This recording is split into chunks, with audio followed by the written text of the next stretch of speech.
சிவகாமியின் சபதம் பாகம் 2 காஞ்சி முற்றுகை அத்தியாயம் 24 புள்ளலூர் சண்டை. கண்ணபிரான் ரதத்தை விட்டு குதித்து குதிரைகளின் தலைக்கயிறுகளை பிடித்து கொண்டே சிவகாமியை நெருங்கி வந்து, தங்கச்சி, என்ன இது? இங்கே எப்போது வந்தீர்கள்? இது என்ன ஊர் என்று துரிதமாய் கேட்டான்.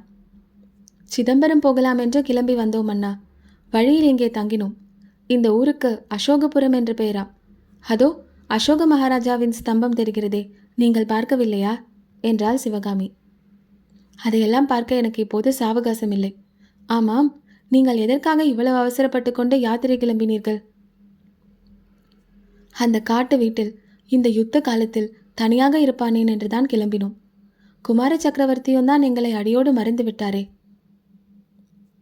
என்ன வார்த்தை அம்மா சொல்கிறாய்? மாமல்லராவது உங்களை மறைப்பதாவது? போர்க்களத்துக்கு போகும்படி சக்கரவர்த்தியிடமிருந்து அனுமதி வந்ததும் முதலில் உங்கள் வீட்டை தேடிக்கொண்டுதானே வந்தோம். வீடு பூட்டி கிடந்ததை கண்டதும் மாமல்லருக்கு என்ன கோபம் வந்தது தெரியுமா? ஹோ, 8 மாதம் எங்களை எட்டி பாராமலே இருந்தவருக்கு கோபம் வேறா? போகட்டும், எங்கே இப்படி எல்லோரும் தலைதெறிக்க ஓடுகிறீர்கள்? புள்ளலூர் சண்டையை பற்றி கேள்விப்படவில்லையா என்று சொல்லிக்கொண்டே கண்ணன் ரதத்தில் ஏறினான். ஓஹோ, சண்டைக்கு பயந்து கொண்டா இப்படி ஓடுகிறீர்கள் என்று சிவகாமி பரிகாச சிரிப்புடன் கேட்டாள். இல்லை அம்மா, இல்லை. சண்டைக்கு பயந்து ஓடுகிறவர்களை நாங்கள் துரத்தி கொண்டு ஓடுகிறோம். தங்கச்சி, நீ மட்டும் இங்கேயே இருந்தால் நான் திரும்பி வரும்போது இந்த ரதத்தின் சக்கரத்திலே கங்கபாடி அரசன் துர்விநீதனை கட்டி கொண்டு வருவதை பார்ப்பாய் என்றான். அண்ணா, நான் கட்டாயம் இங்கே இருக்கிறேன். மாமல்லரிடமும் சொல்லுங்கள் என்று சிவகாமி கூறி மறுபடியும் தயக்கத்துடன், நான் ஏதாவது தவறு செய்திருந்தாலும் மன்னித்து கொள்ளும்படி சொல்லுங்கள் என்றாள். அதே சமயத்தில் கண்ணன் சாட்டையை சுளிர் என்று கொடுக்கவே குதிரைகள் பீத்து கொண்டு கிளம்பின. கண்ணன் தலையை மட்டும் திருப்பி ஆகட்டும் என்பதற்கு அறிகுறியாக குனிந்து சமிங்கை செய்தான். மறுகணம் ரதம் மாயமாக பறந்து சென்று விட்டது. அப்போது உள்ளே இருந்து வந்த ஆயனர், சிவகாமி, யாரோடு பேசிக் கொண்டிருந்தாய்? ரதத்திலே போனது யார் என்று கேட்டார். கண்ணபிரானப்பா, ரதத்துக்கு முன்னால் குதிரை மேல் மாமல்லரும் பரஞ்சோதியும் போனார்கள். அப்படியா? நாம் அவர்களை விட்டுவிட்டு வந்தாலும் அவர்கள் நம்மை விடமாட்டார்கள் போலிருக்கிறதே.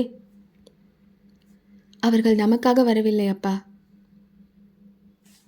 நமக்காக அவர்கள் ஏன் வரப்போகிறார்கள்? சிற்பியின் வீட்டை தேடி சக்கரவர்த்திகள் வந்த காலமெல்லாம் மலையேறி போய்விட்டது சிவகாமி. அப்படி சொல்லாதீர்கள் அப்பா. கோட்டையை விட்டு கிளம்ப அனுமதி கிடைத்தவுடன் மாமல்லர் நம்முடைய வீட்டை தேடிக்கொண்டுதான் வந்தாராம். அப்படியென்றால் குண்டோதரன் சொன்னது உண்மைதானா? ஆமாம், நாம் வீட்டில் இல்லாமல் போனதில் மாமல்லருக்கு கோபம் என்பது கூட உண்மைதான். அதனால்தான் நான் சொன்னேன், இருக்கும் இடத்திலேயே இருப்போம் என்று. நீ பிடிவாதம் பிடித்து தேச யாத்திரை கிளம்ப வேண்டும் என்று ஒற்றை காலால் நின்றாய். அதன் பலனை பார். ஆயனருக்கு மனம் கசந்து போயிருந்ததால் இப்படியெல்லாம் பிறர் மேல் குறை சொல்வது கொஞ்ச நாளாக வழக்கமாக இருந்தது. இருந்தாலும் இப்போது அவர் கூறியது உண்மையானதால் சிவகாமிக்கு பெரிதும் வேதனை உண்டாயிற்று. போனதை பற்றி சொல்லி என்ன பயனப்பா? ஒன்றும் இல்லைதான். இருந்தாலும் இந்த வழியாக போனவர்கள் சற்று நின்று நம்மை பார்த்துவிட்டு போகக்கூடாது?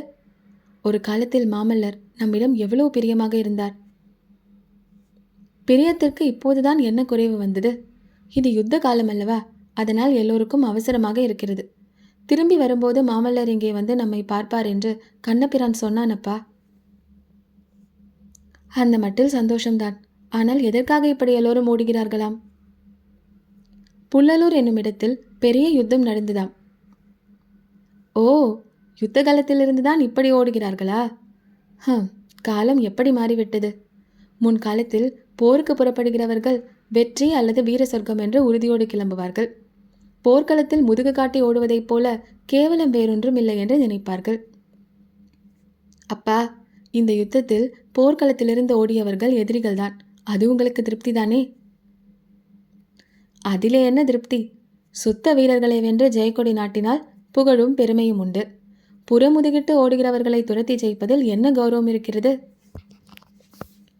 எந்த வழியிலும் ஆயனரை திருப்தி செய்ய முடியாது என்பதை கண்ட சிவகாமி அவருடன் பேசுவதில் பயனில்லை என்று தீர்மானித்து மௌனம் பூண்டாள். இருவருடைய உள்ளங்களும் வெவ்வேறு சிந்தனையில் ஆழ்ந்தன.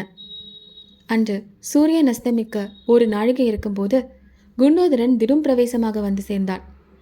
அவன் எங்கே போயிருந்தான்? புத்த பிக்ஷுவை கண்டுபிடித்தானா? குதிரை திரும்ப கிடைத்ததா? இப்படி பல விஷயங்களை பற்றி ஆயனரும் சிவகாமியும் அவனை ஆவலுடன் விசாரித்தார்கள். அதை ஏன் கேட்கிறீர்கள்? போங்கள். உங்களுடைய சொல்லை தட்டிவிட்டு புத்த பிக்ஷுவை பிடிப்பதற்காக ஓடினாலும் ஓடினேன், நேராக யுத்த களத்திலேயே போய் மாட்டிக்கொண்டேன். அப்பப்பா, இந்த மாதிரி பயங்கர யுத்தத்தை நான் கண்டதும் இல்லை, கேட்டதும் இல்லை என்றான் குண்டோதரன். சிவகாமி, என்ன சண்டை? எங்கே நடந்தது? சண்டை முடிவு என்ன ஆயிற்று என்று கேட்டாள். அதன் பேரில் குண்டோதரன் புள்ளலூர் சண்டையை பற்றி விவரமாக கூறினான்.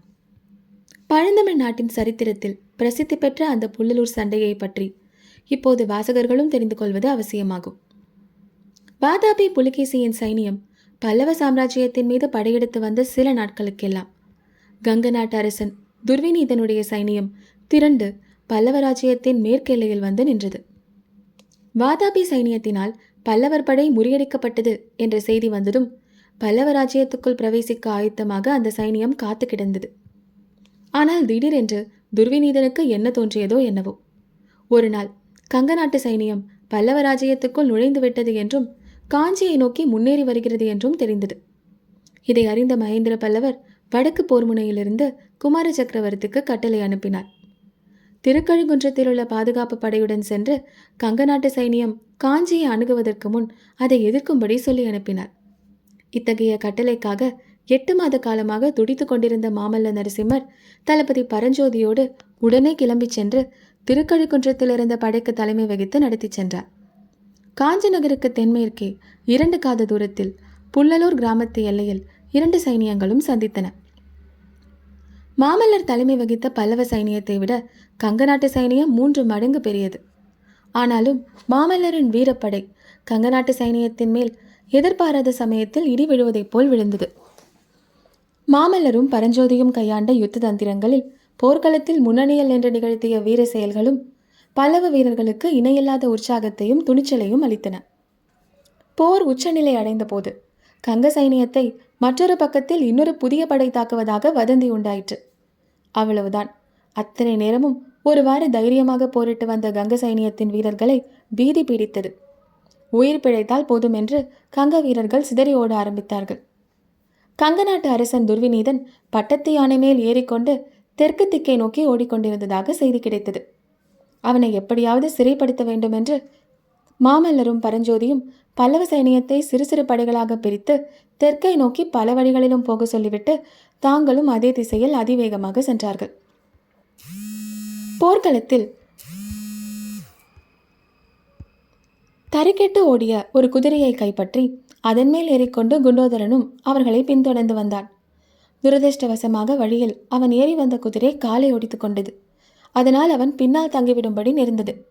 குதிரையை அப்படியே விட்டுவிட்டு கால்நடையாக நடந்து அசோகபுரம் வந்தடைந்ததாக குண்டோதரன் அவனுடைய வரலாற்றை முடித்தான்.